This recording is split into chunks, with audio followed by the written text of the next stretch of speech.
नमस्कार दोस्तों, आप सभी का स्वागत है हमारे इस YouTube चैनल सरस्वती जी के क्लासेस में। आज की इस क्लास में हम जानेंगे झारखंड के स्वतंत्रता सेनानी के क्रम में पोटो सरदार के बारे में। पोटो सरदार जो कोल्हान क्षेत्र के टोटो प्रखंड के सिरंगसिया घाटी के राजभाषा पीड़ के निवासी थे। यहाँ जो राजभाषा पीड़ का अर्थ होता है 7 से 12 गांवों का समूह। तो ये जो पीड़ है वो राजभाषा पीड़ के निवासी थे। और जो पूरा कोल्हान क्षेत्र है, पूरे कोल्हान क्षेत्र में क्षेत्र जो है वो 26 पीड़ों में बटा हुआ था। और उन्हीं 26 पीड़ों में से एक पीड़ है राजभाषा पीड़, जिसके की निवासी थे पोटो सरदार। अब क्या है कि 1820-21 और 30-32 में जो कोल विद्रोह हुआ था, उस विद्रोह के बाद अंग्रेजों का जो दमन चक्र है वो लगातार चल ही रहा था। और 1837 ईस्वी तक कंपनी का जो विरोध करने वाले गांव थे, जिन्होंने विद्रोह में अपना समर्थन दिया था और कंपनी का विरोध कर रहे थे, उन गांवों पर 1837 ईस्वी में ब्रिटिश शासन जो है वो लागू कर दी गई थी। और साथ ही दक्षिण पश्चिम सीमांत एजेंसी यानी कि SWFA की स्थापना कर दी गई थी। तो कंपनी शासन लागू करने के साथ साथ SWFA की स्थापना भी कर दी गई थी। यानी SWFA का वो संस्था थी जिसके अंदर ब्रिटिश रूल चलता था। और जहां तक ये लागू किया गया था SWFA, वहां पे ब्रिटिश नियम कानून से ही वहां पे चलेंगे। और जो आदिवासियों का नियम कानून था, पढ़ा पंचायत या जो जाति पंचायत व्यवस्था थी, उन सभी को वहां मान्यता नहीं दी जाने लगी और अंग्रेजों का कानून वहां जो है वो चलने लगा। और ये जो SWF है यानी कि दक्षिण पश्चिम सीमांत एजेंसी जो है, उसका पहला AGG जिसका फुल फॉर्म है एजेंट टू गवर्नर जनरल, वो बनाया गया कैप्टन थॉमस विल्किंसन को। यानी कि दक्षिण पश्चिम सीमांत एजेंसी का जो पहला AGG नियुक्त किया गया, वो किया गया था कैप्टन थॉमस विल्किंसन।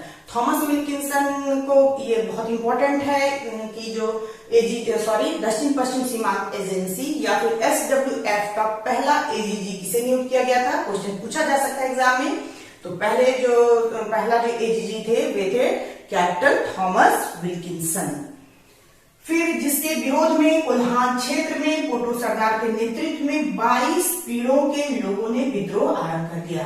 पूरे कोल्हान क्षेत्र में 26 पीड़ थे, उनमें से 22 पीड़ जो है उन लोगों ने इस नियम का यानी कि जो SW की स्थापना की गई, ब्रिटिश कानून को लगाया गया, AGG को नियुक्त किया गया, तो इन सभी के विद्रोह में कोल्हान क्षेत्र के 22 पीड़ों के जो लोग थे, उन्होंने पोटो सरदार के नेतृत्व में विद्रोह आरंभ कर दिया।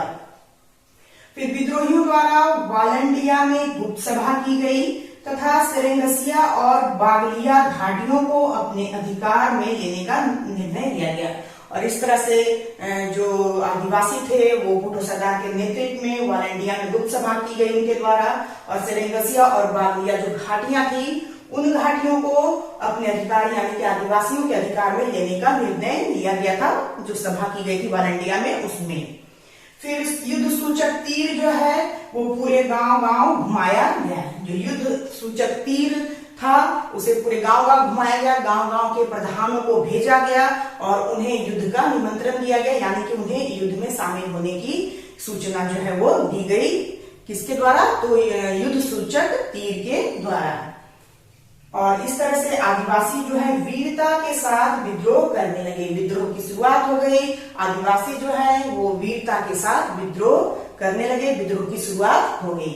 फिर 12 नवंबर 1837 ईस्वी को विद्रोह दबाने के लिए थॉमस विल्किंसन ने उन्होंने अपने अफसरों के साथ चाईबासा में, इंपॉर्टेंट है कहां पे बैठक की थी, तो चाईबासा में बैठक की थी 12 नवंबर 1837 को विद्रोह को दबाने के लिए। यानी कि जब थॉमस विल्किंसन जो है उन्हें ये लगने लगा कि जो हो जनजातियां हैं, जो आदिवासियां हैं, वो इस तरह से नहीं मानेंगी, इस विद्रोह को दबाना पड़ेगा, नहीं तो ये बहुत बड़ा रूप ले लेगा। और एक्चुअली में ये बहुत बड़ा रूप जो है वो लेता जा रहा था। तो इसी वजह से उन्होंने अपने अफसरों के साथ बैठक की थी चाईबासा में। कब की थी? तो 12 नवंबर 1837 ईस्वी को विद्रोह को दबाने के लिए थॉमस विल्किंसन के द्वारा अपने अफसरों के साथ बैठक की गई थी चाईबासा में।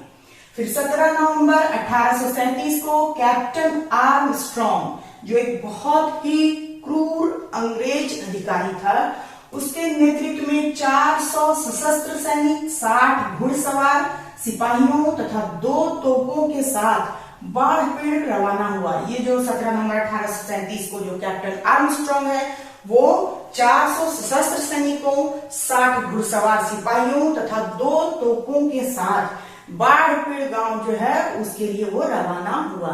लेकिन क्या होता है कि इसकी खबर जो है वो पोटो सरदार को लग जाती है कि अंग्रेज जो है इस ओर आ रहे हैं, और इसकी सूचना जब उसे मिलती है तो वो 19 नवंबर 1837 को विद्रोह, जो पोटो सरदार की जो विद्रोही सेना थी उसने क्या किया कि आर्मस्ट्रांग की ये जो टुकड़ी थी 400 सैनिकों की, उसके ऊपर वे हमला कर देते हैं। 17 तारीख को ये रवाना होते हैं बाढ़पेड़ गांव के लिए, और उसी बीच जब इन्हें पोटो सरदार की इसकी सूचना लग जाती है तो 19 तारीख को पोटो सरदार के जो सैनिक थे, सशस्त्र सैनिक थे, उनका दल जो था वो आर्मस्ट्रांग की टुकड़ी पर हमला कर देता है और भीषण जंग होता है। उसके बाद कंपनी सेना की पराजय होती, और इन दोनों के बीच यानी आर्मस्ट्रांग की टुकड़ी और पोटो सरदार के जो टुकड़ी थी यानी उनकी जो सेना थी, सशस्त्र सैनिक जो थे उनके साथ आदिवासियों के, उन दोनों के बीच घमासान युद्ध होता है और लास्टली अंग्रेजों की हार हो जाती है।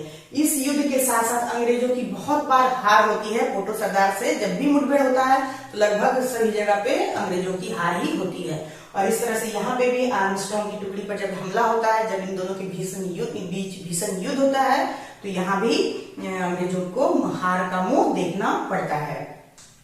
और उसी हार के गुस्से में आकर जो अंग्रेज हैं वो पोटो सरदार के गांव पर तथा आसपास के गांव पर हमला कर देते हैं, और उसी हमला के दौरान पोटो सरदार के पिता को वे गिरफ्तार कर लेते हैं। यानी कि पोटो सरदार को जब वे कंट्रोल में नहीं कर पाते हैं तो वे उन्हें इमोशनली कमजोर करने की कोशिश करते हैं और उनके पिता को वो गिरफ्तार कर लेते हैं। इससे पोटो सरदार जो है इमोशनली जो सेंटीमेंट पे उनके सेंटीमेंट पे चोट आती है, और इस वजह से वे थोड़े कमजोर पड़ जाते हैं, और फिर उनके पिता को गिरफ्तार कर लिया जाता है। साथ ही तड़ाग हातू गांव जो है उसे में आग लगा दिया जाता है, और बहुत ही बर्बरता के साथ इस विद्रोह को दबाया जाता है अंग्रेजों के द्वारा।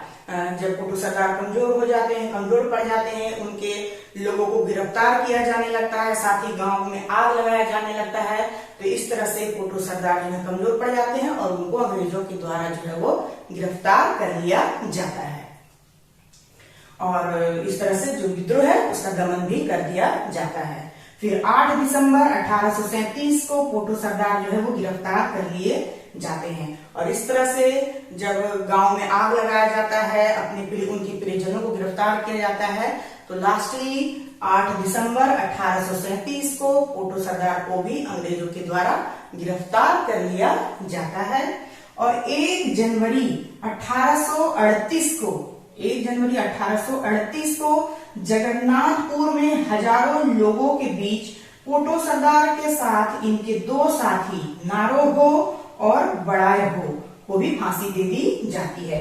ये इंपॉर्टेंट है, ऐसा पूछा जा सकता है कि पोटो सरदार को किस तारीख को फांसी दी गई थी और किन के साथ दी गई थी।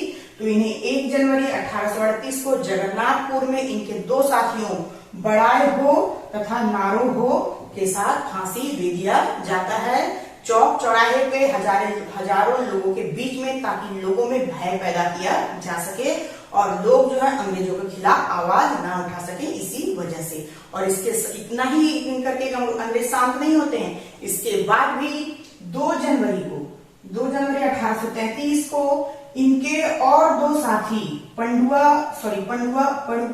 हो तथा बोड़ो हो, इनके 2 और साथियों को फांसी दे दी जाती है। पंडुआ हो तथा बोड़ो हो को सेरेंगसिया गांव में, यानी सेरेंगसिया के जो 2 और हो लड़ाकू जो थे पंडुआ हो तथा बोड़ो हो, उन्हें भी सेरेंगसिया गांव में सरेआम लोगों के बीच फांसी की सजा दे दी जाती है, ताकि दोबारा लोग जो है विद्रोह करने की ना सोचें, उनके मन में अंग्रेजों के खिलाफ भय हो और वे अंग्रेजों के अंडर ही रहें और अपने नियम कानून और विद्रोह की बात ना करें।